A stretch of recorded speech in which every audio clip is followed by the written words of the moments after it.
Hello, everybody, and welcome to another episode of Grace Committed Chats, brought to you by Grace Committed Church here in Philadelphia. I am your host, Caleb Watt, here with my intelligent co-host, Pastor Doug. P-Doug, how are you doing today? I'm feeling very intelligent right now. Hey, we just had a great conversation, great discussion. Got to hear some new perspectives. Go check out that episode, and well, there's no after show, which was not recorded. What do the kids call those these days when they go on Discord and they have like the after show thing? Oh, after party or like wait, what it's called? Like sometimes podcasts do that, right? Like, join us on our Discord for like the continued conversation. Yeah. I call it an after party when I do that, and people show up and we hang out. But I haven't done that in a while. Discord. Yeah, on Discord. So post recital with your fans. Yeah, with my adoring fans. Right. We should make one for this podcast. After Discord, I've literally never used the app before, so know nothing about it. We put out the episode, and it is like, oh, for 30 minutes after the end time of this episode, we'll be on Discord. You can be on Discord, P-Doug. But anyways, what are we talking about today, P-Doug? Well, so we were talking about apocalyptic literature. Oh gosh, what is this? All right. Off. No. So the book of Daniel, right? We've been going through that on Sundays, and there's very distinct like halves of the book, right? The first half is very narrative in style, right? It's about Daniel's life. You see these stories about his life, stories a lot of us know, right? The story of Shadrach, Meshach, and Abednego, right? The fiery furnace and all that, the writing on the wall, the Daniel lion's den, right? These stories that we know very well. That's the first half of Daniel. What people don't always realize is that there's a whole other half, right? Daniel isn't just chapters 1 through 6. And even when I first started telling people that I was going to preach through this book, a very common question that I would get is, the whole book or just the first half?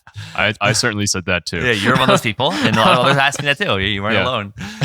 Because the second half is very different. It's prophetic in nature, or apocalyptic, really, in nature. There's lots of vivid imagery of beasts coming out of the water, rams and goats fighting, right? Angels and demons and other things like that, right? It can seem very fantastical in nature, and people get a little creeped out by it, and they try to avoid those kind of things because sometimes they don't make sense. And they're like, I don't understand. And so I'm going to go read Romans, right? Romans is top of mind at the moment. But anyway, so a question, though, that often arises is how, though, are we supposed to interpret those kind of things, right? We just looked at recently, as the time of this recording, we just looked at Daniel 7.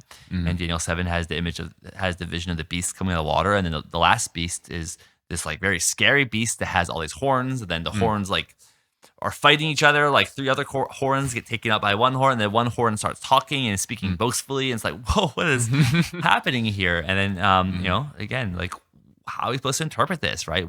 Are we supposed to like take everything extremely literally? Are we supposed to pinpoint all the details of each horn and all that, right? And then the reason I think this is important as well is because the same conversation is brought up oftentimes when you read the book of Revelation. Right, similar themes, right? Fantastical visions and very vivid details, and we wonder, like, are we supposed to understand what every detail means?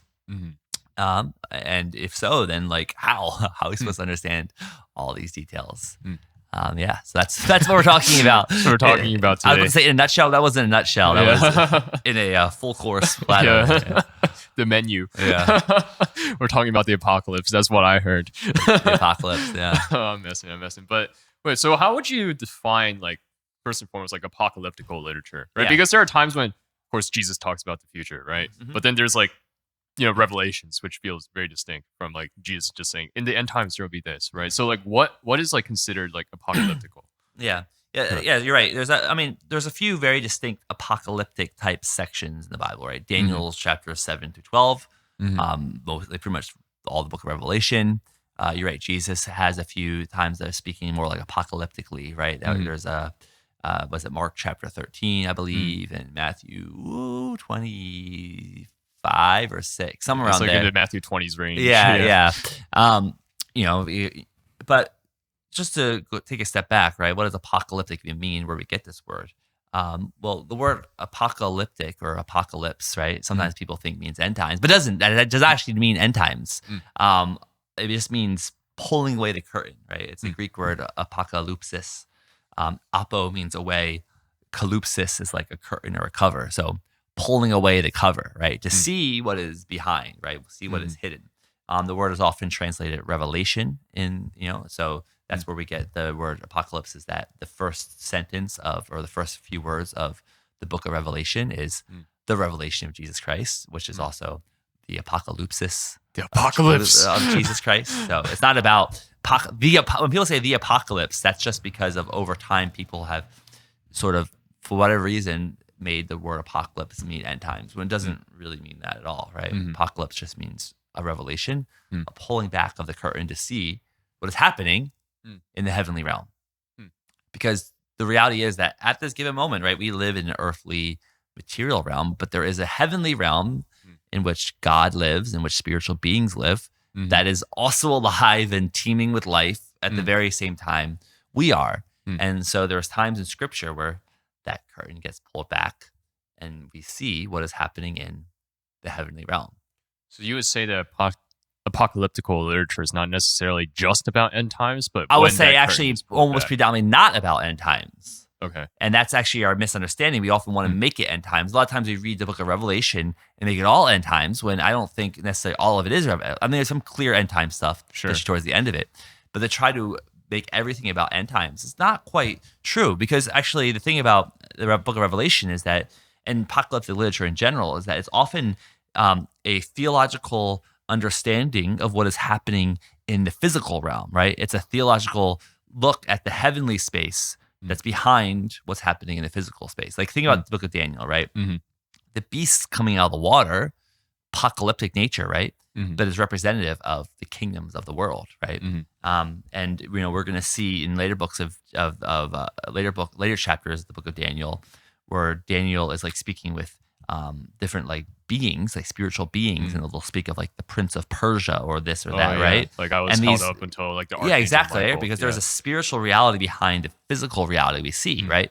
And so there was these battles and these things happening in the physical realm, like kingdoms colliding and all that, right? But there's a spiritual reality behind that, and so Daniel was pulling back the curtain to see the spiritual reality of what was happening behind the physical reality. And I think the book of Revelation has a lot of that as well, where there's a pulling back to see, right? There's all this stuff happening, right? Revelation was written at a time when Rome had conquered Jerusalem, right? In AD 70, the city of Jerusalem was conquered by the Romans, right? They came and conquered it. And there was a reality that a lot of Jewish people feared, right? Because their city had been conquered now, right? And was the temple destroyed? That temple was destroyed, right? And all that. And so, a lot of Revelation is tied to some of those events that were happening, right? Because again, they want the people, the Christians, were trying to understand in that day the theological reality of what was happening in the world. And so Revelation is the pulling back of the curtain to see the reality of what was happening. So then, okay. So then, like, what are like you mentioned Daniel 7 onwards, right? And then like Revelations. But are there other spots in the Bible that you would say, okay, this is like we apply to apocalyptical literature lens too? I mean, you could say like Ezekiel chapter 1, the vision of the throne is fairly apocalyptic, right? Very fantastical image of God, right? Would you say Isaiah 6 then? Isaiah 6 to an extent. Yeah, that's also pulling back the curtain, like Isaiah going into the throne room. Yeah. So it's not okay.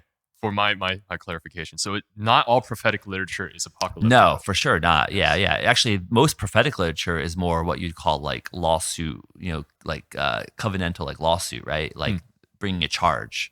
Sure. Right. Sorry, this is going down a rabbit trail here, but a lot of prophetic literature, Isaiah, Jeremiah, particularly Jeremiah and such, is like bringing a charge against Israel, like because in many ways the prophets were covenantal like lawyers.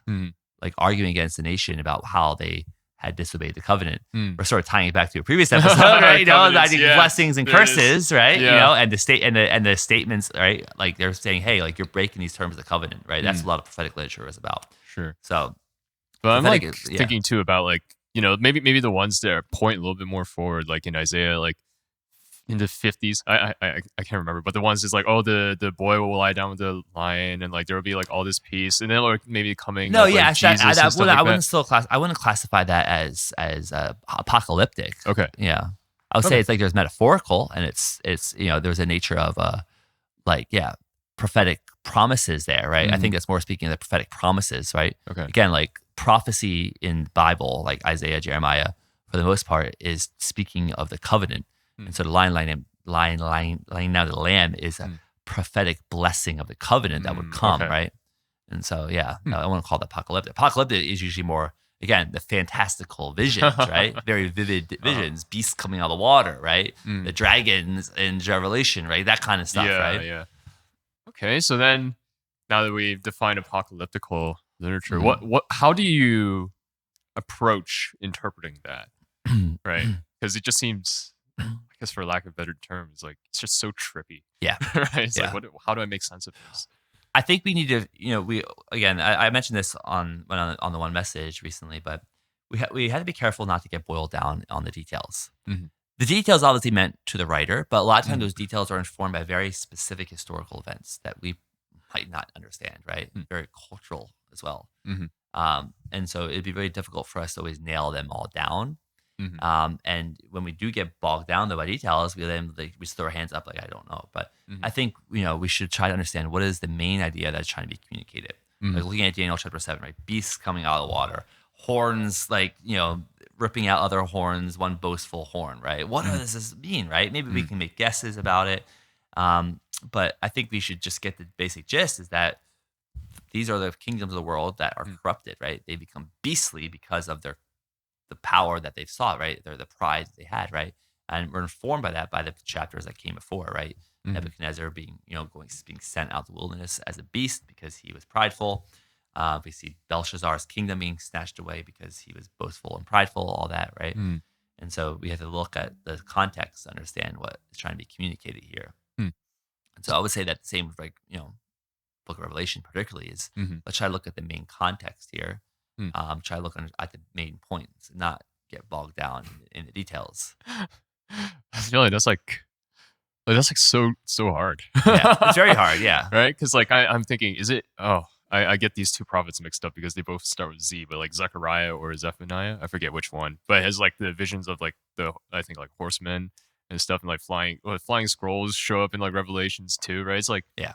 How do I, as like a someone who's just reading, maybe, and I would say maybe like not in like a studying sort of sense, right? So I'm not opening up a commentary. I'm not like whatever. I'm reading the Revelations or like this apocalyptical literature, right? For some sort of like I'm looking to meditate on this, right? Yeah. How do I make enough sense to be like, oh yeah, this is like maybe what the passage is trying to say to me at this moment. For a book like Revelation, if you're not going to read a commentary, I would recommend actually, if you're trying to really get down into the weeds a little bit more, to do so with a commentary, right? But if you're not going to do a commentary, I would say read the whole thing and try to understand the basic like arc of the book, right? The book starts with Jesus like, basically talking to John here, saying like, this is what's happening, this is what is to come. But then he gives these letters to the churches, right? It's an encouragement. And I think we got to remember that this letter as a whole is an encouragement to the churches to know the reality that their God is a victor. Jesus is a victor. And I think that's the thing I remember. Revelation is a book about the victory of Jesus to protect his people, to guard his people, so there's book of Revelation starts with the letters.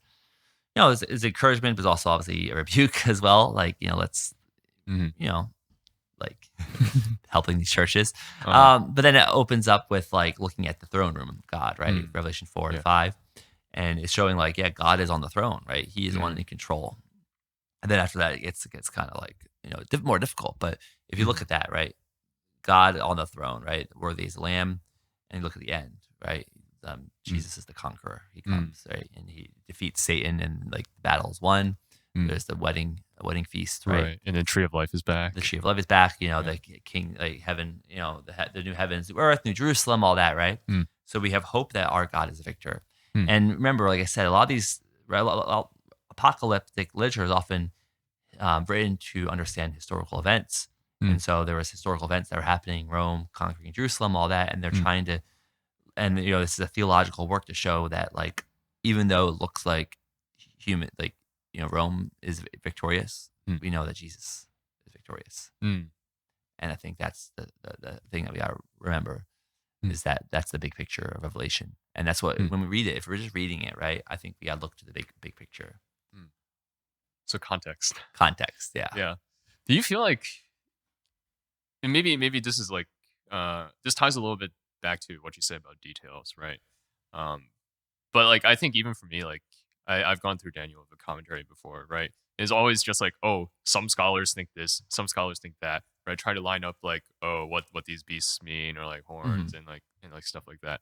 Do you feel like there's a place where trying to do that is useful, or is that like, again, like, maybe a little bit too much in the weeds, right? For what It Daniel's trying depends. to I think it's explain. useful, but I would say do it with a commentary with a scholars that you can trust.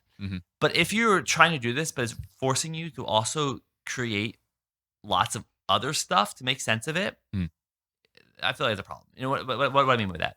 I'm talking about like Left Behind series, right? Like if you don't know Left Behind series, I it's a don't know. novelization, a series of novels. Is something to do with the rapture? Yeah, Okay. it's a series of novels written to basically fictionalize book of Revelation, right? To show what's going to actually happen, right? Okay. And there's some people who really hold to that kind of stuff, right? They really pull out all the details, but then because all these details are creating like this whole like world, and it's causing me to create all this stuff that doesn't make sense. So like, yeah, if you trying to figure out results and you trying to have to like create all this other stuff to fill in the gaps, I don't. That's not good, right? You know, we're not. I don't think God wants us to like zone in so much that we're like filling in the details and things like that, right? And so we gotta be careful about reading apocalyptic literature and trying to like make it seem as if this is going to be super prescriptive of what is going to happen.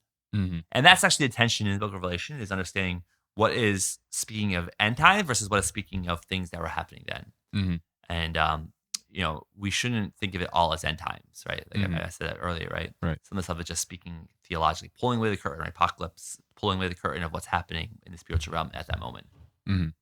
Yeah. But there's always a future orientation to it, right? Yeah. Even in Daniel 7, right? There's a future orientation to the beast being slain, right? Even though that hadn't happened yet. Because Apocalypse is saying this is what's happening, but there's a future orientation to say the victory, show the victory and power of God.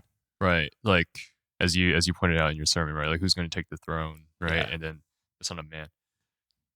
Yeah, I like that. I think, yeah, because I'm recalling to the last time that I read Daniel 2, like all the way through, and it's like at the end, it's like, oh, blessed is the man who endures, right? It's like, or at least towards the end, I remember, right? Daniel's all concerned about like what's going to happen, and then the messenger from God is just like, hey, this is going to happen. God is in control, and it's going to be okay, right? Just endure. And yeah, I think you're right? Like reading Revelations and reading all these like really complicated things and seeing like all these like really weird things, especially as a kid when you have like an active imagination, is like, what is going on? Yeah, make sure I have imagination run wild. That's what I said. That's what I'm talking about, filling in the gaps. Yeah, to try to make sense of it. That's when we know that we've taken it too far. Right. But at the end of the day, I think, yeah, like the context always seems like there's like a degree of like, hey, God's in control, right, and trust. So yeah. Because again, like I said, it's usually right in a time of crisis to show that God is still in control. Apocalyptic literature always goes to the throne room of God. Like, hey, look, you think the world is burning right now, but look, God's still on the throne. Yeah. And that's the nature, I think, a lot of apocalyptic nature is to show, to bring comfort to people in a crazy world, that even though all this stuff is happening, remember that what you see is only fraction tip of the iceberg, right? There's a battle raging in the spiritual realm as well. Right. Ephesians 6. Yeah. Right. Yeah. And but still, despite even though like we know there's a spiritual reality behind the physical reality we see, God is still above it all, and He's the one who will be victorious. Right? That beast will be slain, as we saw in Daniel 7. The beast will be slain in Revelation as well. All right, the dragon will be slain. All that, right? It's it's very similar ideas, right? But Daniel was written to people who were living in exile and oppression under foreign powers. Revelation written to people who were living under the oppression of the Romans. To give hope, and we can read it remembering that even though there's different powers that oppose us in this life, we know that Jesus is still on the throne, and that in the victory, and we share in His victory, and we hope and we wait in that final victory. I see. Yeah.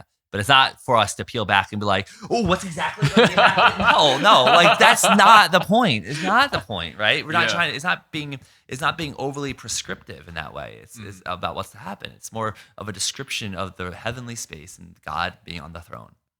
Yeah, I like that. I think we can land the plane there for this discussion, unless you had more thoughts. No, I'm good. Yes, but this has certainly been an apocalyptical conversation. No, it hasn't. Not in the definition. Well, there's a bit of an apocalypse happening outside. The orange skies. Yeah, the orange skies. And as we are writing this, there is the air quality level is very very bad. You think Revelations talks about this? Anyways, a little symbolic of the stars in the sky. No, I'm kidding. But anyways, thank you so much for tuning in to this episode of Grace Coming to Chats, where we had a more interesting sort of discussion. Hope you learned something from it, because I certainly did. Mm-hmm. Not everything's an apocalypse. Are we living in the end times? Oh, I'm kidding. But discussion for another time. But if you're new here, go check us out at philly.gracecommunity.net and go check out our website and our Instagram to see where we're meeting on Sundays this summer as we go through Daniel. And we will see you next time.